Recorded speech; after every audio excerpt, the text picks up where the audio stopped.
எழுத்தாளர் ஹர்ஷகுமார் அவர்களின் தேவையெல்லாம் தேவதையே. அத்தியாயம் 29. டேய் மச்சான், தப்பு பண்ணிட்டோம்னு தோணுதுடா. அவ இல்லாம கடலுக்கு வந்திருக்க கூடாது, அழைச்சிட்டு வந்திருக்கணும். அவளுக்கு மட்டும் இந்த விஷயம் தெரிஞ்சது ரொம்ப வருத்தப்படுவா என தேவா ஜெயிடம் புலம்பினான். யார் அவ? அட, ஏண்டா நீ ஒருத்தன்? அவ மாறிட்டாடா மச்சான். அவளுக்கு இப்ப தேவை நம்ம ஃப்ரெண்ட்ஷிப் இல்ல, வசீகரன் லவ் தான். பொண்ணுங்க ஸ்கூல் படிக்கும் போது இருக்கிற மாதிரி காலேஜ் போயிட்டா இருக்க மாட்டாளுங்க, மாறிடுவாளுங்க என அவளை மேலும் நோகடித்தான். சொன்னா தப்பா நினைக்க கூடாதுடா. அவ இப்ப வசி கூட வெளியில சுத்திட்டு இருந்தாலும் இருப்பா என்றதும் தேவா மனம் முழுவதும் ரணத்துடன் வேதனையை அனுபவித்தான். அந்த படகு சவாரியில் தர்ஷி இல்லை என்றாலும் அவளின் நினைவலைகள் தேவாவை சுற்றி வந்தது. வீட்டிற்கு கோபமாக வந்த தர்ஷி அறைக்குள் நுழைந்து அழ ஆரம்பித்தாள். என்ன மட்டும் எப்படிடா விட்டுட்டு போனீங்க என கையை முறுக்கி பெட்டில் குத்தியவள். அவ்வளவுதான் நம்ம நட்பா? எல்லாம் முடிஞ்சிட்டு என்ன கழட்டி விட்டு போற அளவுக்கு போயிட்டீங்கல்ல. இனி நீங்களே வழியா வந்து பேசினாலும் நான் பேச மாட்டேன் என தீர்மானம் எடுத்துக்கொண்டவள் கண்ணீர் துளிகள் வழிந்தோட அப்படியே படுத்துறங்கினாள்.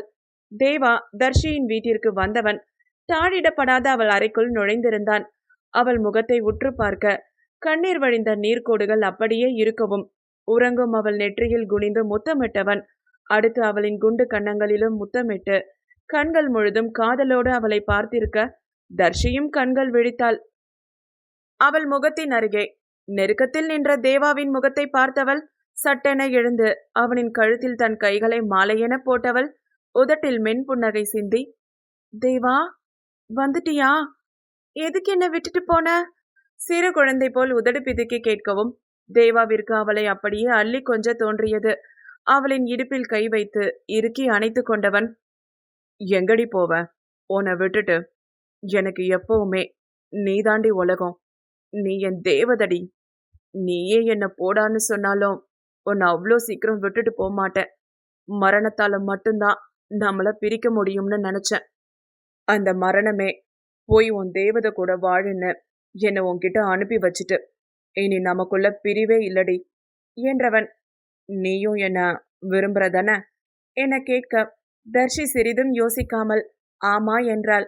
கீழுதட்டை கடித்து சிரித்தவன் அவள் கண்களில் முத்தமிட்டு முத்தத்திற்காக ஏங்கி துடிக்கும் அவளின் செம்மாதுளை உதட்டை பார்த்தவன் மெதுவாக அவள் இதழோடு தன் இதழ்களை இணைத்தான்.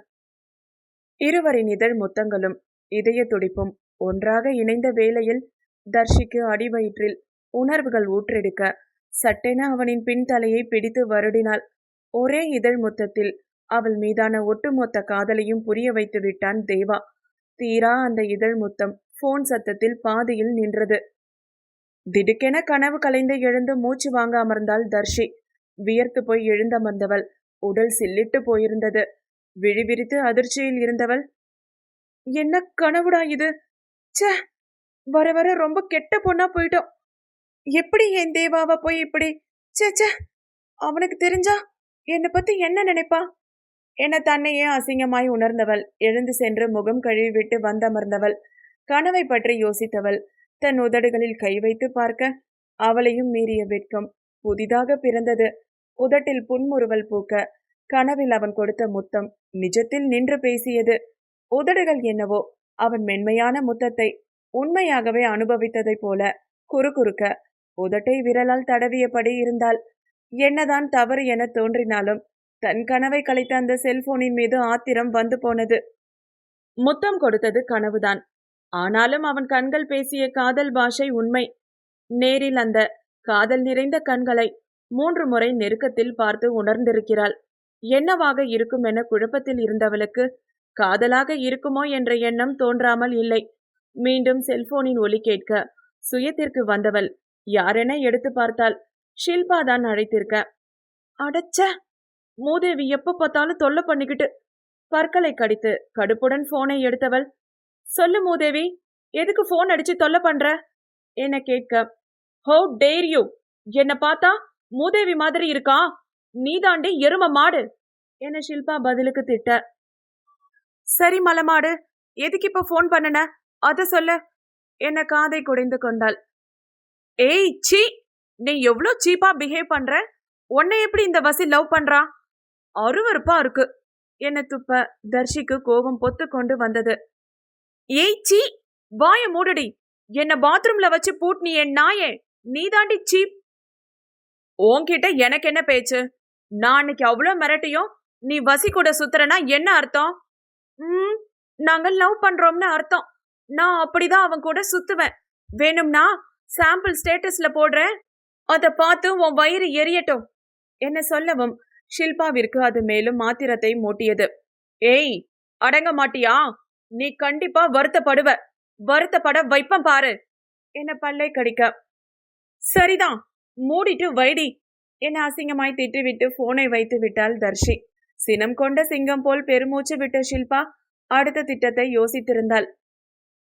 இல்ல, இப்ப நான் எது பண்ணாலும் எனக்கு அகைன்ஸ்டா போயிரும். அதுக்கான நேரம் வரும். அப்போ வசிய தர்ஷிக்கு எதிரா திருப்பணும் என எண்ணியவள் மனதில் புது திட்டத்தை வகுக்க ஆரம்பித்தாள். வசிக்கு கால் செய்த தர்ஷி, சீனியர், நீங்க ஸ்கூட்டில போறப்ப எடுத்த வீடியோவை அனுப்புங்க என்ன சொல்லவும் அவனும் வீடியோவை அனுப்பி வைத்தான். அடுத்த நொடி அதை எடுத்து ஸ்டேட்டஸில் போட்டிருந்தவள், எல்லாரும் பார்த்துட்டு சாவுங்கடா. என்ன விட்டுட்டா கடலுக்கு போறீங்க? தேவா, நாளைக்கு இன்னும் இருக்கு உனக்கு. என்கிட்ட வந்து வலியா பேசுவ பாரு என அடுத்த தூக்கத்தை போட்டிருந்தாள். மூளை தவறு என சொன்னாலும் மனம் அடுத்த கனவை நோக்கி எதிர்பார்த்து சென்றது. தேவா கடலுக்கு சென்றவன் வீட்டிற்கு திரும்பி வந்ததும் கலாவதி தர்ஷி வந்த கதையை கூற, முடிஞ்சது போ என்றவாறு தலையில் கை வைத்து அமர்ந்து விட்டான் தேவா. டேய், என்னடா நடக்குது? நீ எப்படி தர்ஷி இல்லாம போன? அவ உன் மேல ரொம்ப கோபத்துல இருக்கா பாத்துக்கோ என்றவாறு கலாவதி சென்று விட தேவாதான் என்ன செய்வதென தெரியாமல் ஜெய்க்கு கால் செய்து நடந்தவற்றை கூறினான். ஜெய் அதை பெரிதாக சட்டை செய்யாமல், டேய் மச்சான், அந்த அளவுக்குலாம் சீன் இல்ல. அவ வீட்டுக்கு ஸ்கூட்டி வாங்கினத காட்ட வந்திருப்பா. அப்ப நீ இல்லைன்னு தெரிஞ்சதும் கோபமா போயிருப்பா என்றதும் தேவாவிற்கு அது மேலும் அதிர்ச்சியை கொடுத்தது. என்னது, ஸ்கூட்டியா?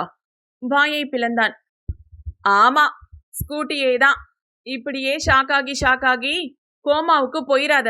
ஸ்டேட்டஸ பாரு என இணைப்பை துண்டித்து விட்டான்.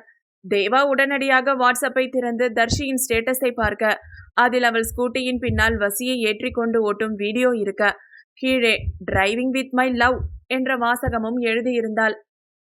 அதை மீண்டும் மீண்டும் ஓடவிட்டு பார்த்தவன் உணர்ச்சி துடைத்த முகத்துடன் கற்சிலை போல் அமர்ந்திருந்தான். ஏற்கனவே நடைப்பிணமாக இருப்பவனிடம் வேறு என்ன எதிர்பார்க்க முடியும்? அவனுடைய பயமே, இனி என் தேவதை என்னுடன் கல்லூரிக்கு வரப்போவது இல்லை நினைக்கவே அவனுக்கு வலித்தது. இதுவரை தோன்றிடாத உணர்வு அவளை முற்றிலும் இழந்து விட்டேன், அவ்வளவுதான் என தோன்ற துக்கம் தொண்டை அடைக்க அமர்ந்திருந்தான். ஜெய் அமுலுவிற்கு சப்பை போனில் இருந்து அழைத்து பார்த்தான். அமுலு போனை எடுத்து, ஹலோ, யாரு என கேட்க, 2 மாசத்துக்கு முன்னாடி நீ ஒருத்தனை லவ் பண்றன்னு சொல்லி ஏமாத்தினியே, அவன் தான் பேசுறேன். அந்த பயந்தாங்கோலியா? என்னவா அவனுக்கு இப்போ? பயந்தவனா? ரொம்ப பேசுறடி. உண்மையத்தானே சொன்ன. சரி, எதுக்கு கால் பண்ண? எப்படிடி உங்களால மட்டும் முடியுது? எல்லாத்தையும் சீக்கிரம் மறந்துட்டு இயல்பா வாழ ஆரம்பிச்சிடுறீங்க. ஆனா இந்த பசங்களால அப்படி ஈஸியா மறந்துட்டு போக முடியல. வலிக்குதுடி என நெஞ்சில் கை வைத்தான் ஜெய். பர்றா, சாருக்கு வலிக்க என்ன? என் மேல லவ்வா இருக்கு.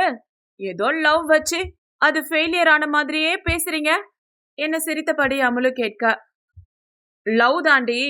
அது இல்லாம தான் நீ கூப்பிட்ட அன்னைக்கு ஓடி வந்தோமா என குரல் உடைந்து ஜெய் கேட்க எதிரில் அமைதி.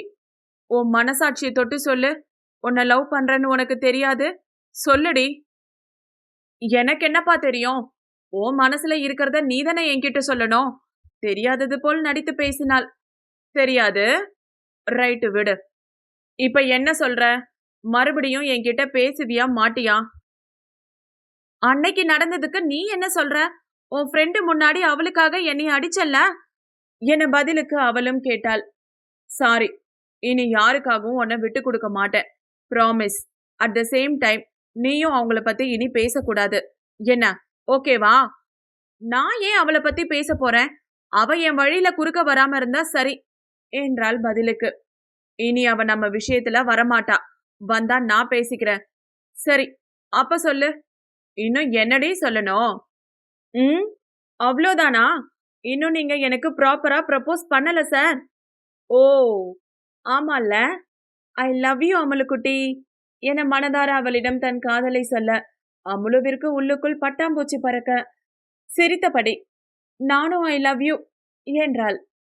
ஒரு லவ் ரூட் கிளியர். அடுத்த அத்தியாயம் நாளை. கதை பிடிச்சிருந்தா லைக் பண்ணுங்க, கமெண்ட் பண்ணுங்க, ஷேர் பண்ணுங்க. இது போன்ற கதைகளுக்கு சேனலை சப்ஸ்கிரைப் பண்ணுங்க. மீண்டும் நாளை சந்திக்கலாம். நன்றி, வணக்கம்.